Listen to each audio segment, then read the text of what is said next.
Olá, é uma imensa satisfação para a Fábrica de Inovação de Limeira poder trazer para vocês mais informações, esclarecimentos, tirar algumas dúvidas sobre propriedade intelectual, um assunto que merece a atenção de todas as empresas, prestadores de serviço. E aqui comigo estão os advogados Mirna Kubi, Paulo Cicolin. Antes de desejar uma boa noite, eles já começarem a falar sobre o assunto, deixa eu só apresentar a vocês então o currículo desses especialistas, que vão falar sobre propriedade intelectual. Então, olha só, o Paulo Cicolin, a Mirna Kubi, ela é especialista em Direito Processual Civil pela PUC São Paulo e tem diversos cursos na área de propriedade intelectual realizados pela Organização Mundial da Propriedade Intelectual, a OMPI. Mirna também integra a Associação Brasileira de Propriedade Intelectual. O Paulo Daniel Cicolin, eu ia falar doutor Paulo, depois a gente explica, mas o Paulo Cicolin, ele também é advogado, mestrando pela Academia de Propriedade Intelectual, Inovação e Desenvolvimento do INPI, especialista em Direito Digital pelo IPMEC e em Política e Relações Internacionais, e também frequentou diversos cursos na área de propriedade intelectual realizados pela Organização Mundial da Propriedade Intelectual. Então, vemos aqui muita bagagem para falar sobre o assunto. Boa noite, Mirna. Obrigada, viu?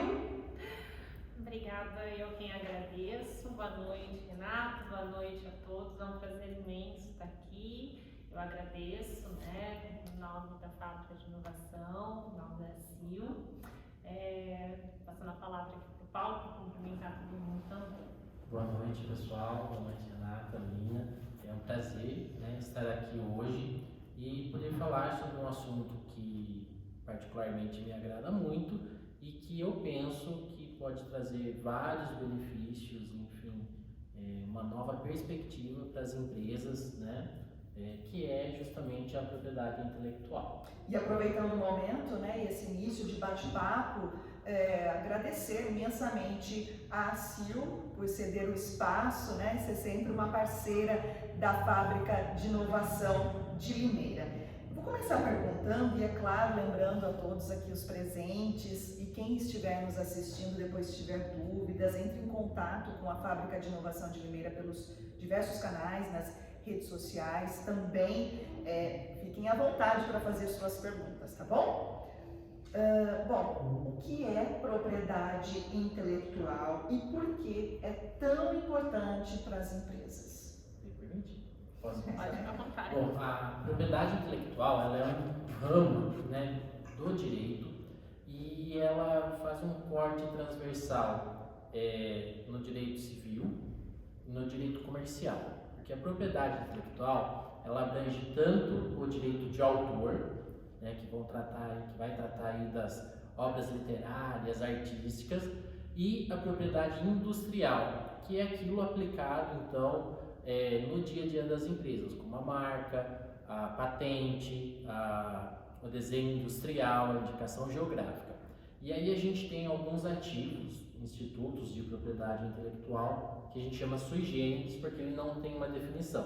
Por exemplo, o software, o registro de software, ele é um direito do autor, mas ele é registrado no INPI, que é o Instituto Nacional de Propriedade Industrial, que é uma autarquia federal, então responsável por fazer todo o registro, o controle, enfim, dos ativos industriais, dos ativos intelectuais dentro da perspectiva da propriedade industrial. A gente tem também cultivares, que são as plantas novas que são desenvolvidas. É uma proteção intelectual, mas que é registrado no MAPA, no Ministério da Agricultura. A gente tem, então, alguns institutos que não têm uma definição ou uma regra própria ali de um instituto específico para cuidar, que são protegidos pelo INPI. Um outro exemplo é a topografia de circuito integrado, então que está mais ligado à área de software, patentes, mas que é registrado pelo INPI. Então, assim, a gente vê que o INPI, que é a autarquia responsável, ela acaba tendo um papel importante não só na propriedade industrial, mas como um órgão público, enfim, que pensa a propriedade intelectual, desenvolve isso, procura levar conhecimento para as empresas. Então, para quem atua na área e para quem pretende, enfim, pensar a proteção de um ativo intelectual, o primeiro passo é, então, conhecer o que faz o INPI, que é lá onde vão estar, então, a proteção, né, e os registros, né, então a titularidade é concedida pelo INPI. Dentro dessa perspectiva e trazendo então aqui para o nosso bate-papo, né, e a ideia é justamente do bate-papo, para a gente poder conversar, os benefícios que a gente encontra protegendo então o nosso ativo intelectual, o ativo intelectual da empresa. E aí, dependendo do ramo, né, da empresa, então ela tem um ativo que talvez seja mais atraente para ela. Então, se a gente pensar no comércio, pode ser que para ela a marca então faça mais sentido do que uma patente, né? A não ser que ela fabrique e venda, então ela vai ser uma indústria que ela vai ter um desenvolvimento tecnológico lá, vai criar um dispositivo, enfim, aí ela vai pensar numa patente, ou numa empresa de software. Então, assim, por que é vantajoso então registrar o software, né?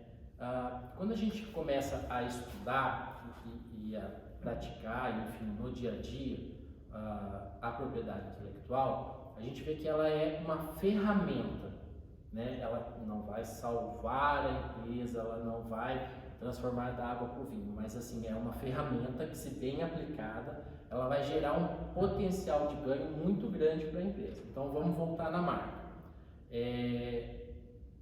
Existem as pessoas, às vezes elas começam uma loja, uma empresa, e aí desenvolvem um nome, trabalham aquele nome, divulgando, e aí se dão conta que alguém já registrou esse nome. Então, isso acontece muito, né, Paulo? Ou às vezes, então, ela está usando o nome de alguém, que ela nem sabe, mas aí ela tem que mudar toda a estratégia de marketing, enfim, porque ela não tomou cuidado no início de proteger, né, a marca através de um registro. E se ela tivesse um exemplo muito recente, até me corrijam se eu estiver errada, mas é até interessante que as pessoas elas entendam, né, elas compreendem também melhor, por exemplo, um muito recente foi agora do nome As Patroas. Isso, estou correto? Então, porque eu tenho uma artista da Bahia que já tinha registrado então essa marca, e daí as cantoras, né, Maiara, Maraísa e, né, a falecida Marília Mendonça iam utilizar esse nome para uma turnê, e houve uma briga judicial aí. Isso, então assim, você vê o transtorno que isso causa, né, talvez assim, não sei o que aconteceu especificamente no processo lá, enfim, mas talvez a falta de cuidado, então, de se precaver. E quando a gente pensa a propriedade intelectual, como eu disse no INPI, por ser um órgão público, você não precisa, por exemplo, constituir um advogado para fazer o registro, não precisa contratar um consultor para fazer. Qualquer cidadão pode pessoalmente fazer o registro. Então, isso gera uma economia de custo. Por exemplo, de marca hoje, para uma microempresa, a taxa de fazer o pedido, se eu não me engano, acho que era R$140. Então, assim, fora uma microempresa, enfim, é esse valor.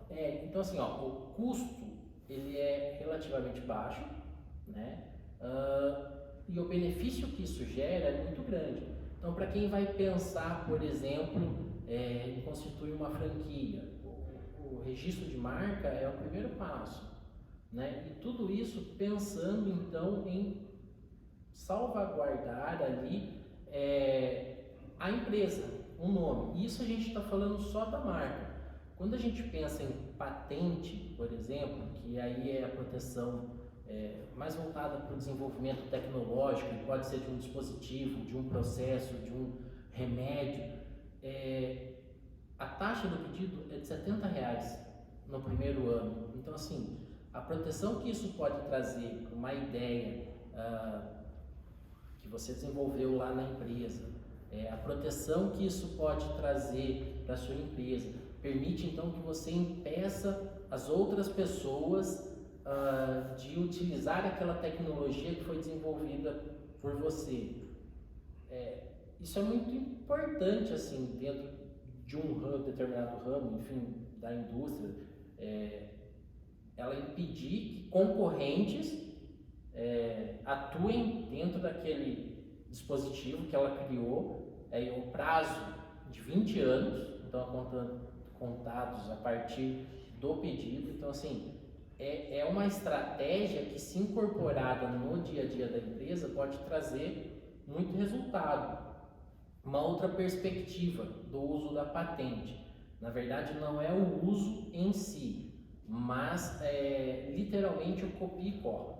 Se existe uma patente concedida, você obviamente não pode utilizar ela porque estaria infringindo, e ela então, o titular da patente, poderia impedir que você utilizasse aquela tecnologia e, eventualmente, com certeza, na verdade, pagaria danos ali, royalties, enfim, o prejuízo que ela teve. Mas se essa patente ela foi concedida, imagine, em Israel, mas ela não foi solicitada aqui no Brasil, eu posso pegar a patente que está lá em Israel, copiar literalmente, aplicar aqui no Brasil, e eu não estou infringindo nenhuma regra. Mas a patente é lá no Israel. Não, então, exatamente. É lá em Israel, é lá na Índia, é lá na China. Mas se aquela patente que foi pedida lá no exterior não foi concedida aqui no Brasil, não foi feito um procedimento interno, posso usar assim, com tranquilidade. E isso é o que a gente discute, inclusive, lá na academia do INPI. Inclusive, os professores falam isso, assim. Óbvio, tem que tomar o cuidado para ter a certeza se não foi concedida, se não está em processo de concessão aqui no Brasil.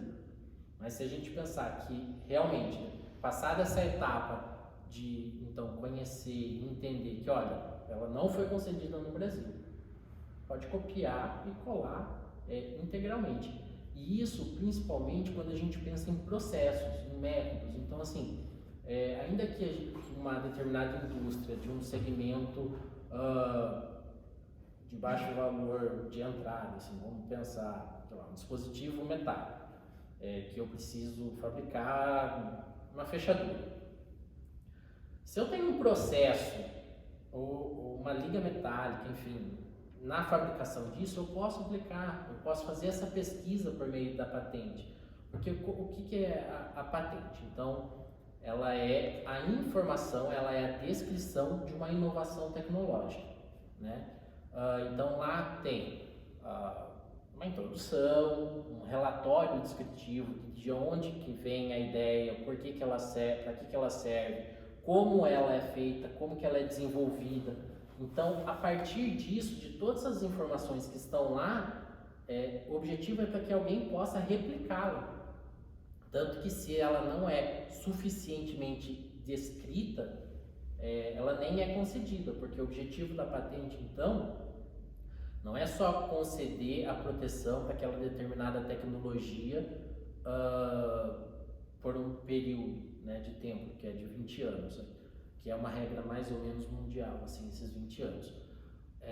Mas é também permitir que o estado da técnica, né, que é aquilo que a gente tem de mais avançado na tecnologia, ela possa partir dali. Então, é sempre subir no degrau, né, que a gente vai permitir, então, que essa tecnologia, o estado da arte, avance a partir de onde ela está. Se alguém quiser, vamos fazer uma pergunta, Ju, por favor, vem aqui, por favor. Eu posso registrar? Eu posso registrar a ideia? Não, a ideia em si, ela não é registrável, né? Porque você precisa, assim, ó, a patente, para ser concedida, ela precisa de um ato, de uma atividade inventiva, de novidade e de aplicação industrial. A ideia por si só abstrata, ela não tem, eu inventei um foguete que vai para a Lua, tá? Mas qual que é? Então, assim, eu preciso descrever o que é essa ideia, como que funcionaria o tal foguete, entendeu? A ideia pura abstrata, ela não é registrada. Na marca, por exemplo, eu tive uma ideia de uma marca X, aí tudo bem. Aí, se essa marca não foi concedida ou não existe lá, aquela ideia virou uma marca, mas não é a ideia em si.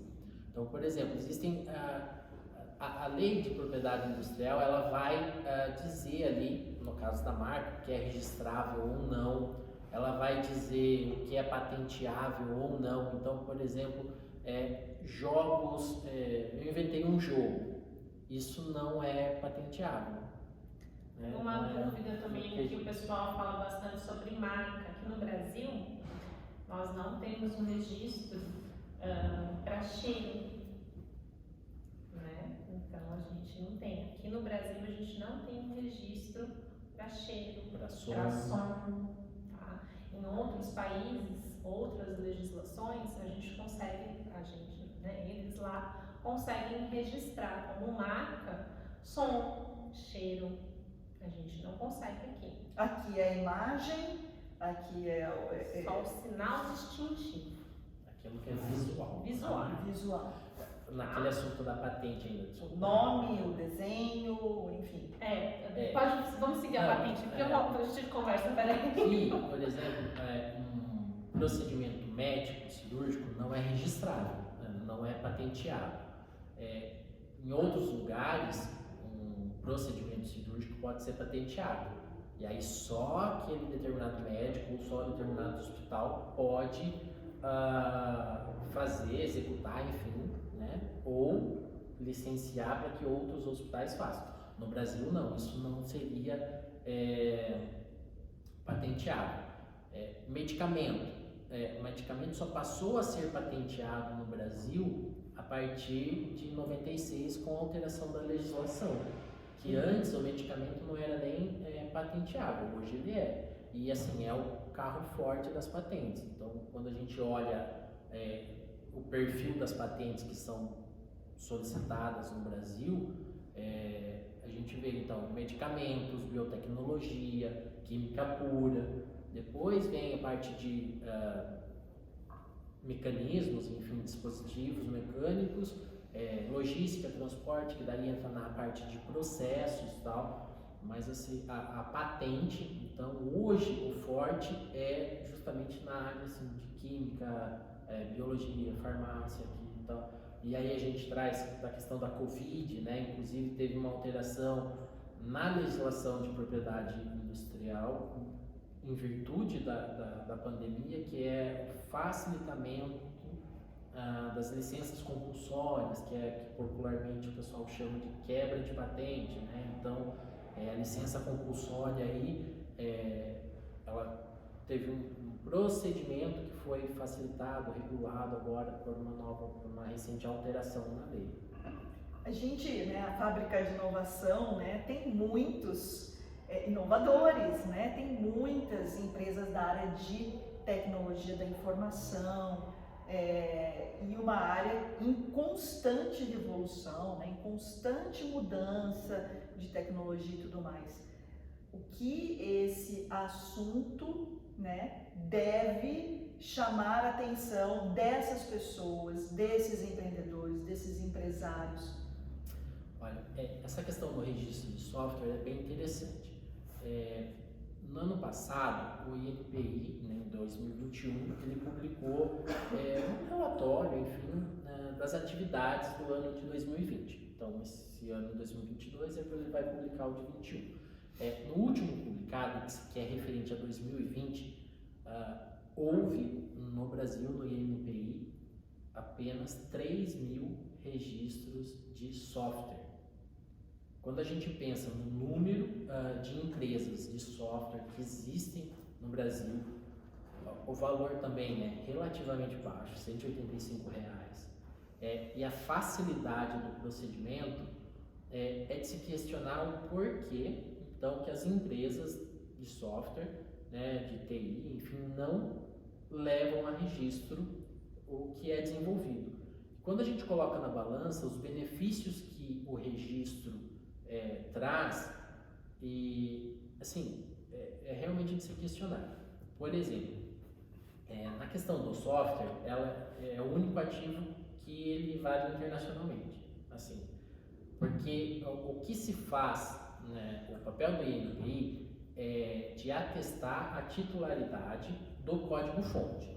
Então, assim, o software ele protege não é a funcionalidade. Eu tenho um software que trabalha, então, a rotina, o fluxo financeiro de um supermercado. Então, tendo isso para vários supermercados.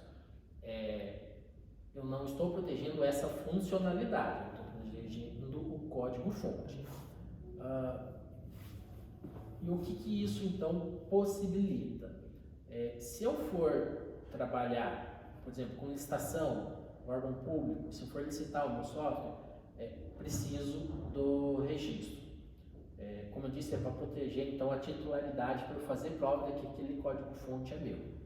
E isso acaba trazendo também uma perspectiva, assim, para o mercado de um cuidado com aquilo que é seu. Né? Então, às vezes, nessas empresas de tecnologia, de TI, enfim, de software, é muito comum eles criarem empresa com o objetivo já de vender participação ou vender a empresa toda lá na frente.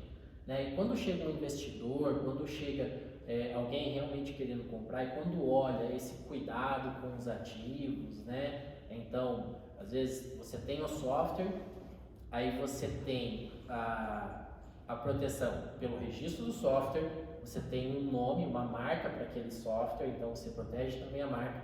Se esse software está embarcado no dispositivo, dependendo do contexto, ele pode ser patenteado junto com o dispositivo, né? Então, se esse software... Até eu quero investir nessa empresa aí. Se o software ele foi produzido, por exemplo, no Porto Digital, lá em Recife, ele ainda tem a indicação geográfica, né? A indicação geográfica é aquela história que a gente ouve, né? Só é champanhe quando é produzido na França. A indicação geográfica é um instituto muito bacana, que visa realmente proteger, então, aquilo que é desenvolvido em determinado lugar. Eu gosto de tomar vinho, não entendo nada, mas sempre que eu vou comprar algum, eu procuro saber se é indicação geográfica, porque para mim já é uma referência bacana de que aquele vinho é pelo menos razoável.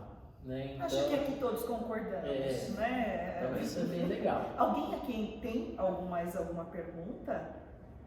Por favor, por favor. E aqui a gente já grava a sua pergunta, por favor. Então, nessa parte de registro de software, né? Então, protege aqui no Brasil, né? Mas você está comentando, e se eu levar esse software para rodar, uma cópia desse software, por exemplo, nos Estados Unidos, armazenar no servidor lá e colocar o serviço para vender aqui no Brasil, a empresa que registrou primeiro está protegida? Tá, porque, então, se a gente estiver falando do mesmo código-fonte, teve uma atualização, já mudou o código-fonte, vai fazer um outro registro, mas o registro, a principal característica dele, do registro de software, é justamente fazer prova da titularidade daquele código-fonte. Não é uma prova absoluta, porque pode ser contestado, enfim, pode provar que XYZ houve fraude, houve isso, aquilo, e aquele código-fonte que foi apresentado por mim, na verdade eu roubei de alguém, né? Peguei a ideia de alguém e tal. Existem N fatores, mas a princípio você consegue sim fazer prova com ele em qualquer parte que seja integrante do tratado, enfim, da ONPI, que é a Organização. Se está sendo utilizado de forma indevida, por exemplo, nos Estados Unidos, alguém está copiando lá e usando lá para oferecer um serviço aqui no Brasil, eu posso acionar. Você consegue fazer prova.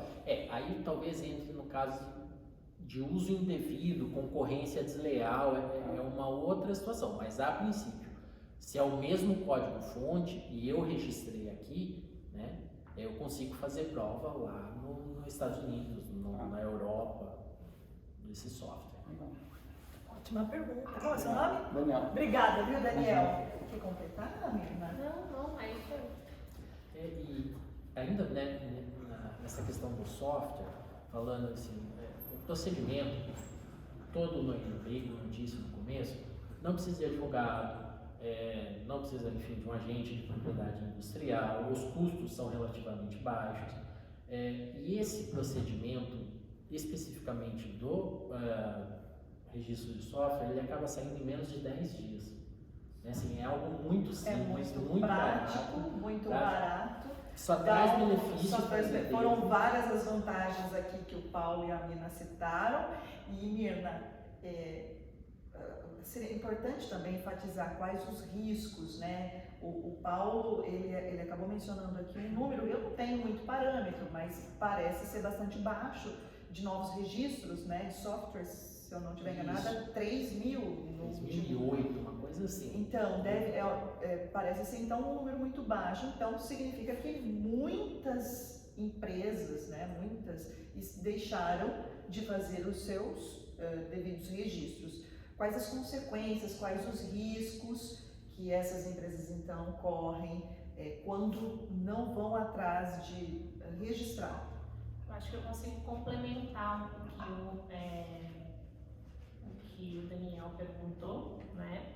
E aí essa pergunta da Renata, eu costumo dizer que o registro vai te dar então a tranquilidade, o direito de poder defender aquilo que é seu, né? Então, a marca, o software, mas você tem que lembrar sempre, Renata, que eu costumo que o INPI não é fiscal, ele não tá, porque às vezes as pessoas falam assim, mas eu registrei a minha marca e meu vizinho tá lá usando e ninguém falou nada. Eu tenho, o meu software tá lá usando, mas escuta, ninguém vai fazer. Não, o que você conforme o registro da marca, você consegue então ter a titularidade, o direito de defender aquilo que é seu.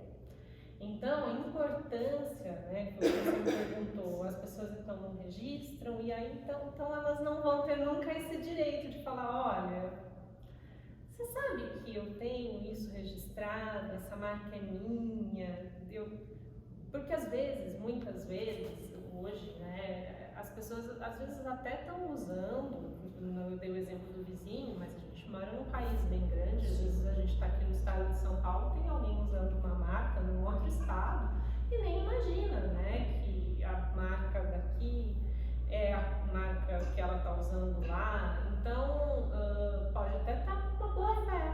Então o que você pode é realmente falar, olha, eu estou usando a marca registrada, essa marca é minha, eu tenho o direito de defendê-la, o uso é meu, e isso puramente resolve.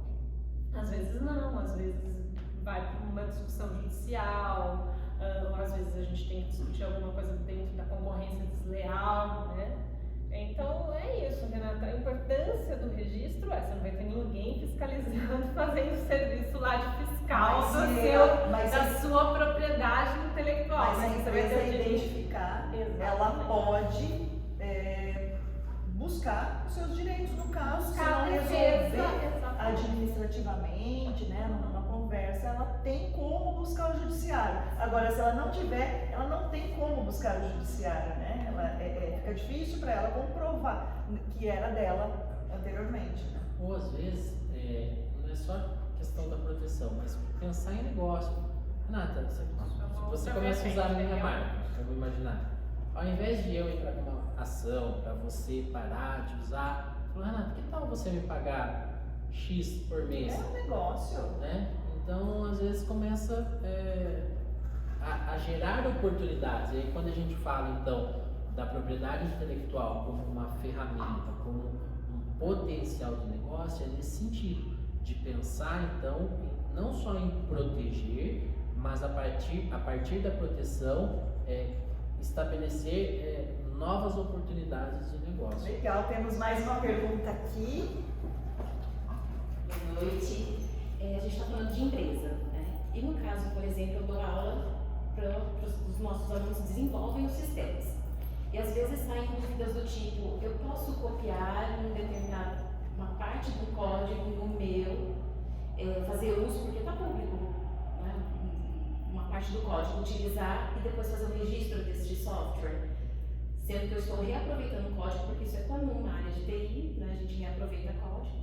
E aí, como que funciona a parte de registro? Vamos pensar Priscila, então. né? Obrigada, viu, Priscila? Obrigado. Vamos pensar que o direito do software, então, ele é direito autoral, né? A legislação que protege o software, ela está ligada ao direito autoral. Se é um código, vamos imaginar que ele é comum, né? que ele é justamente ensinado. A gente entende que isso está em domínio público, né? O que se busca evitar com a proteção é a cópia de um código que foi, enfim, desenvolvido, testado, em que o programador passou lá dias testando e tal. Então ele conseguiu desenvolver um código que soluciona um problema e aí a pessoa vai lá e copia a parte desse código. Isso eu entendo que não seria possível. Agora, se é um código, enfim, a escrita dele é comum, né, que justamente que é utilizado para ensinar e ele usa esse código, aí não. Aí ele faz parte do todo, né? Então vamos pensar o código-fonte como um todo, uma parte dele que estaria em domínio público ou que para um técnico do assunto ele é normal. Isso eu não veria problema nesse sentido. Mais alguma pergunta, Ju? Ô Ju, tá bacana aqui o programa de auditório, hein? Tô gostando. A Fábrica de Inovação devia investir nesse formato. A gente gosta, né? E aliás, esse assunto, ele é muito importante, por isso que a gente tem muitas dúvidas, né? Eu vou botar pro assunto marca, porque eu percebo que a gente aqui da fábrica tem marca registrada porque a gente foi bem orientado. Os advogados da fábrica são muito bons. Mas, por exemplo, o nome Fábrica de Inovação pode ser usado em outro contexto? Eu digo, a fábrica é uma associação. Esse nome só outra associação não pode ter Fábrica de Inovação, mas pode ter uma loja, por exemplo, de roupas com esse nome. Ou registrou Fábrica de Inovação, só vai existir a Fábrica de Inovação. Como que funciona isso? O registro da marca, existem especificidades, então, classes. Para cada segmento há uma classe. Então vamos pensar o setor de joias. Se eu não me engano, é a classe 14. Para gestão, uma empresa, enfim, uma assessoria de gestão é a classe 35. Então, assim, para cada atividade existe uma classe de registro. Então, se eu registrei, vamos imaginar a fábrica de inovação, eu não me lembro de cabeça, eu acho que deve estar na 35. Acho que sim. E alguém lá da classe 1 registre a fábrica de inovação, ok. As classes, elas servem justamente para distinguir. Então, assim, se a fábrica de inovação, associação, se eu tenho um açougue chamado fábrica de inovação, as pessoas não vão se confundir, né, que a fábrica de inovação, então, a associação aqui da fábrica está vendendo carnes. Assim, a chance disso ocorrer é mínima, então não existiria essa confusão, né, que o objetivo é evitar justamente a confusão.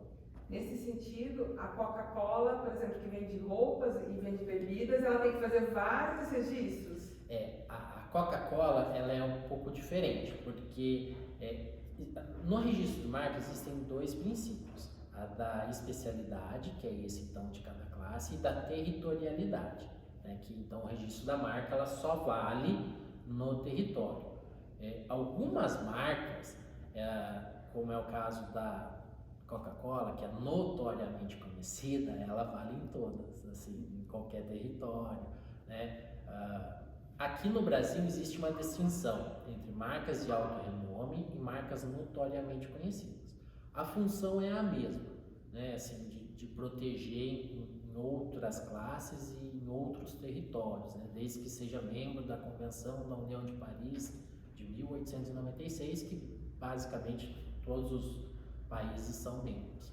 Então, assim, a Coca-Cola é a exceção da exceção, porque o McDonald's, enfim, existem várias marcas que têm uma proteção especial dada a notoriedade, né, daquela determinada marca. Então, que pode realmente levar à confusão. Então, se eu tenho uma loja de roupa Coca-Cola, se não me engano, acho que tem mesmo, né? Você vai, é tudo a mesma, ela tem você que vai haver olhar e registro falar, em não, todas é as da marcas. Coca-Cola mesmo, entendeu? Então, isso vai gerar uma confusão.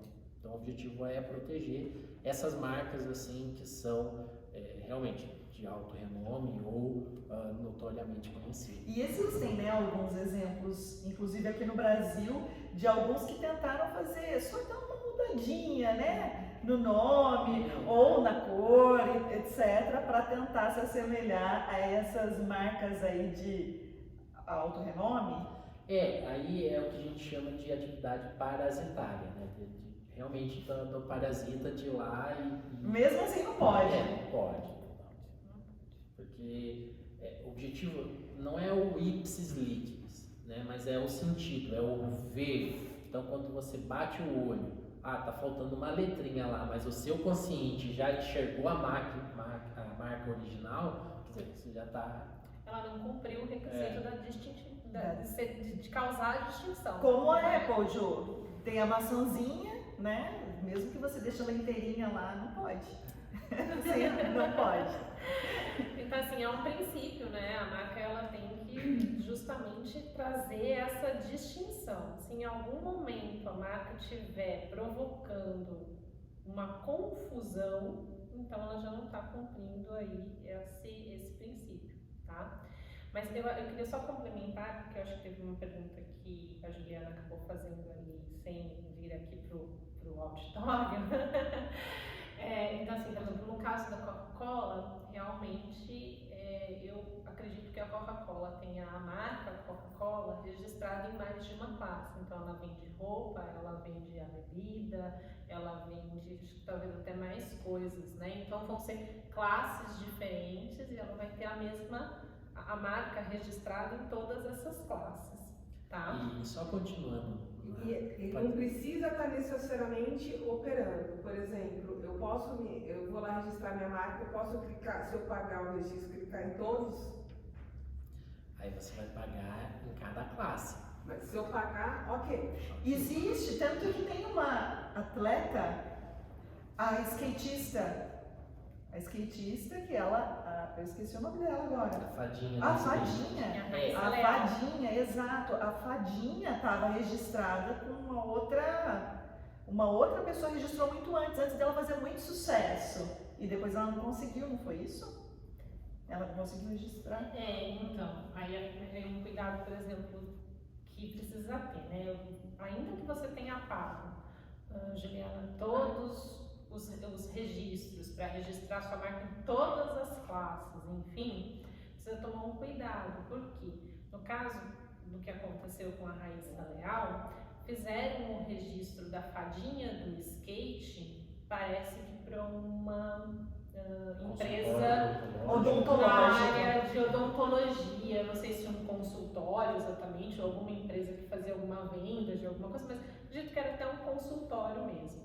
Então, qual foi o fundamento dela quando ela daí estourou e viu que, infelizmente, já tinham registrado a marca? O fundamento dela foi justamente alegando que ela era Raíssa Leal, ela era a fadinha do skate, ela já usava daquele nome. E, no mais, além de tudo, o registro não tinha absolutamente nada a ver com a função ali daquela empresa que havia registrado, tá? E se fosse a fadinha do dente, né? Mas no caso da fadinha, era a fadinha ela do ainda dente. conseguiu justificar, mas, por exemplo, na pergunta da Ju, se eu quiser colocar registro, só para deixar lá, garantido algum nome e pagar em todas as classes, Posso. Pode, mas aí a gente tem algumas consequências assim que na prática então a gente observa. Vamos imaginar que você registrou uma marca em todas as classes. Aí lá na classe 1 você não usa, porque a sua classe mesmo de atividade é assim. Tá lá no seu contrato Claro, social, é assim. não tem nada a ver. Mas você tem a na 1, tem lá o registro na 1. Eu desenvolvo a atividade no 1 e eu vou registrar e por coincidência é a mesma marca. Aí o INPI vai falar assim, ó, já tem o registro aqui da Juliana. Eu tenho uma alternativa que é então pedir para se verificar a caducidade da marca. Né? Então, o que a gente fala, pedir a caducidade da marca. O que significa, se ela não comprovar o uso da marca, então ela acaba perdendo no processo administrativo, enfim.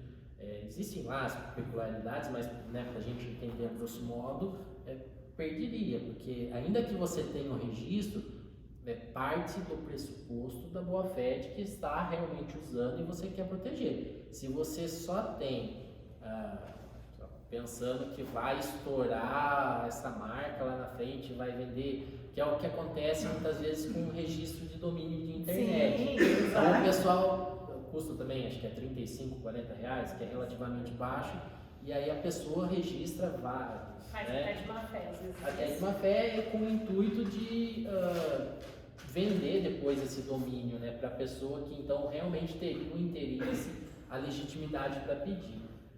E aí, isso também no processo lá administrativo de resolução dessa questão de conflito de domínio, muito provavelmente essa pessoa que agiu de má fé ela vai perder. Eu só queria continuar o gancho da Coca-Cola, porque até para fazer então uma ligação com o desenho industrial, porque a Coca-Cola, a garrafinha de vidro da Coca-Cola, a Coca-Cola KS, que é a melhor do mundo, ela é uma marca tridimensional. Tanto que não existe outra garrafinha de vidro igual da Coca-Cola. Existem outros formatos, outras cores, mas aquela garrafinha, a garrafa em si é uma marca registrada. Que é uma marca tridimensional. Igual Yakult, Yakult. mas também, né, Yakult, enfim. E aí, por que o gancho com o desenho industrial? Porque assim, na prática, essa marca tridimensional, ela vai acabar tangenciando ali, conversando um pouco com o desenho industrial. Né? O que é a preocupação, então, não só da marca tridimensional, mas do registro de desenho industrial, é que aquela determinada forma ela não seja somente funcional. Então, quando a gente pensa numa garrafa, né, como é o caso da Coca-Cola, a garrafa pode ter N formas. Então, tudo bem registrar como marca. É o que acontece quando a gente pensa, sei lá, um recipiente de detergente, de produto de limpeza, enfim. Se ele é novo, é o que aconteceu recentemente com o iogurte da Vigor, né, aquele grego. Então, foi concedido a marca tridimensional no processo lá, enfim, do INPI. Então, assim, busca-se proteger a marca tridimensional porque a marca ela não tem limite de tempo. Então, a cada 5 anos, 10 anos, você renova a marca e tudo bem, você vai ter ela infinita. O desenho industrial, ela tem um período, se eu não me engano é 15, 5 e 5 renovados, ou 10, 5 e 5, não lembro de cabeça. Mas a proteção do desenho industrial, então ela protege o ornamento, quando a gente pensa numa mobília, numa cadeira, então o design, o formato, né? Não daria a princípio para pedir uma marca tridimensional da cadeira, porque é a função dela para que a gente sente, né? Então, se você acaba concedendo uma marca no formato, marca tridimensional de uma cadeira, você cria um problema que é a funcionalidade, né? Como que você vai... Aí você impede que terceiros evoluam no estado da arte, porque você tem aquele formato protegido por uma marca que é infinita, né? Basta. Então, assim, é legal quando a gente começa a pensar a propriedade intelectual, essas várias proteções, esses vários cuidados e essas várias oportunidades de negócio que acabam sendo geradas. Mais alguma pergunta? Por favor, Daniel. Voltar para o software.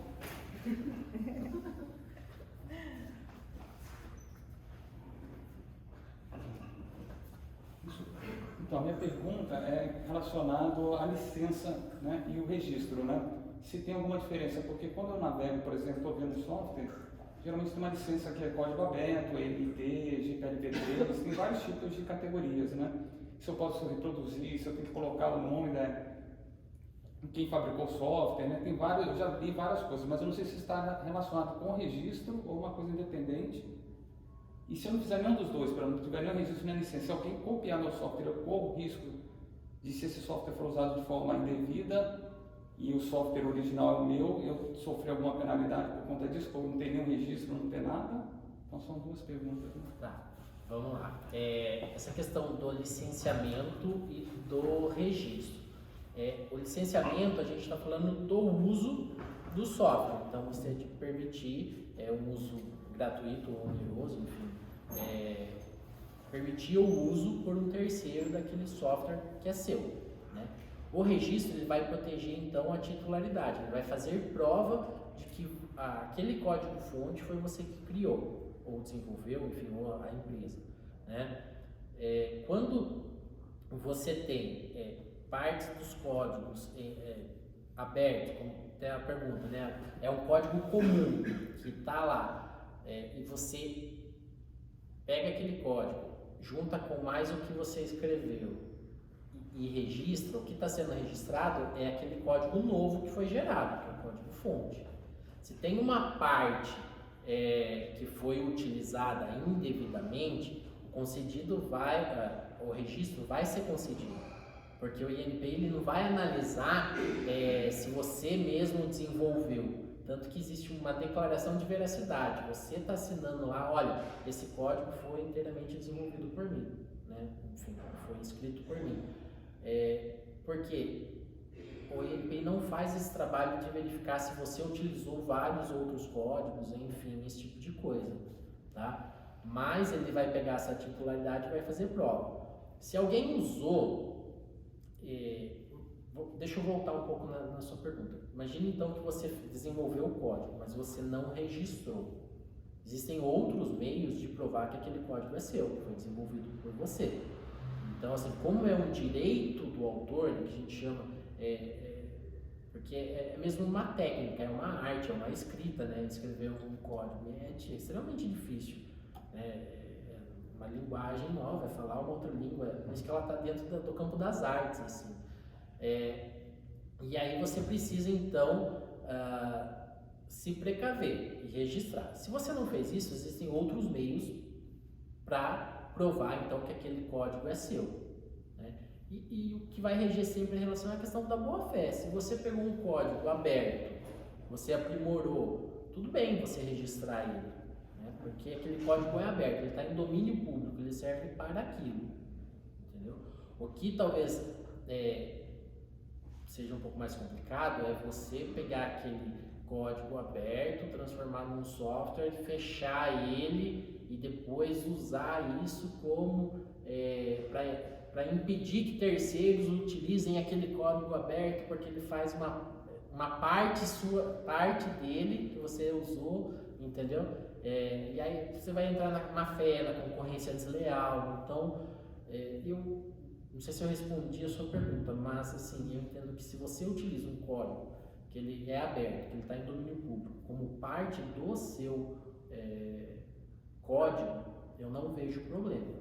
E a licença não depende muito com o registro, né? Pode ser duas coisas pode. separadas. Tanto né? que assim, se você, vamos imaginar uma situação em que você tem um orçamento para fazer o registro ou para fazer um bom contrato de licenciamento. Faça um bom contrato de licenciamento, porque o registro, existem outros meios de provar que aquele código é seu, entendeu? E aí, assim, e o contrato, enfim, ele vai te proteger no dia a dia da empresa, né? Então, em gerar negócios, E aí, quando tiver a oportunidade, registra o software. Mas se tiver que optar entre um e o outro, o contrato de licenciamento assim é essencial. É um investimento que, para uma empresa de software, vale muito a pena. Paulo Cicolin, Mercúrio, eu acho que a gente tem que marcar uma nova data, não é? Ju, Fábrica de Inovação de Limeira. Paula, temos de marcar um novo encontro aqui para falar deste tema que tem muita coisa para ser discutida, né? Muito a ser esclarecido, importantíssimo ao empresariado. Muitíssimo obrigada, viu, Paulo? Prazer. Obrigada, viu, Foi um Nina? prazer, a gente fica à disposição. É isso aí, a Fábrica de Inovação de Limeira agradece a todos. Se caso tenham alguma dúvida, envie pelos canais da Fábrica de Inovação, que todos aqui estamos à disposição para todos os esclarecimentos. Até a próxima!